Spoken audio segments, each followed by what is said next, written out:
એટીએસના હાથે પકડાયેલા જૈશના આતંકીની શંકાસ્પદ હિલચાલના સીસીટીવી આવ્યા સામે। બિલાલ શેરા તેના મિત્ર સાથે હોટલમાંથી બહાર નીકળતો પડ્યો નજરે। છેલ્લા 1 વર્ષથી રોકાયો હતો હોટલમાં। પીઓકેમાં પાકિસ્તાન વિરુદ્ધ વિરોધ પ્રદર્શનનો આજે 40મો દિવસ। વાતચીત ફરી એકવાર અટકી। આઝાદીના નારાઓ વચ્ચે પાકિસ્તાનને ચેતવણીઓ અપાઈ। 22 જુલાઈએ મુઝફ્ફરાબાદમાં કૂચ માટે તૈયારીઓ।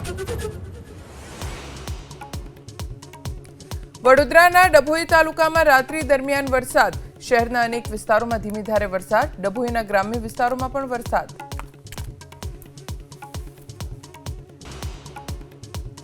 એટીએસના હાથે પકડાયેલા જૈશના આતંકીની શંકાસ્પદ હિલચાલના સીસીટીવી આવ્યા સામે।